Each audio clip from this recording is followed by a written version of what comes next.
পথে নামার চেয়ে ঘরে বসে থাকা ঢের ভালো, অন্তত প্রাণটা তো বাঁচবে। ব্রিজের এমনই বেহাল দশা যে জীবন নিয়ে টানাটানি। পশ্চিম মেদিনীপুরে চন্দ্রকোনা 2 নম্বর ব্লকে ভয়াবহ পরিস্থিতি। অভিযোগ, তৃণমূল জমানায় দিনের পর দিন কাজের নামে হয়েছে শুধু ছেলে খেলা।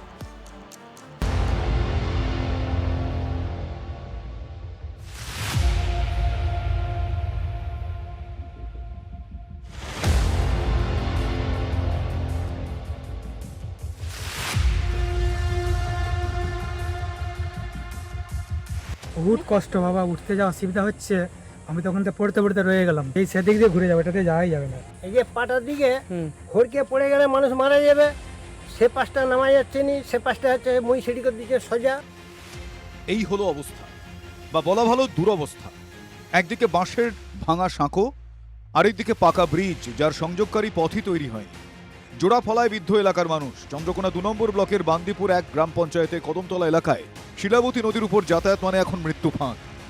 এত মানুষ পড়ে যাচ্ছে, মানুষ যেতে পারছে নি, যা অবস্থা।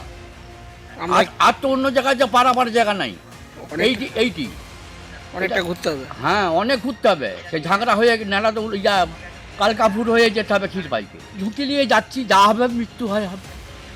আজীবন ধরে পোল হচ্ছে এখানে। 1 বছর পোল হচ্ছেই, অন্তর গতিতে পোল হচ্ছে, পোল সঠিক হয়নি। যে কোনো মুহূর্তে দুর্ঘটনা কোনো নামা যাচ্ছে নি, তাতে লোক পড়ে যাচ্ছে।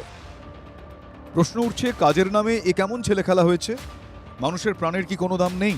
তৃণমূল জমানায় উন্নয়নের এমন বহর নিয়ে সরব বিজেপি।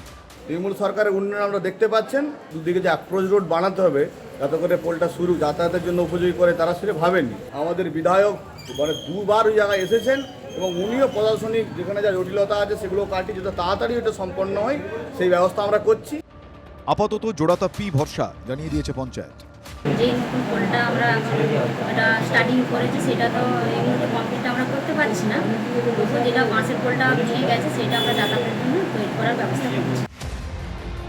করছি। করছি করেই পেরিয়ে গিয়েছে তৃণমূল আমল। গ্রামবাসীরা আশাবাদী এবার অন্তত ছবিটা বদলাবে। প্রাণ ভয় নয়, শীঘ্রই যাতায়াত করা যাবে শান্তিতে। চন্দ্রকোনা থেকে অসীম বিরার রিপোর্ট, TV9 বাংলা।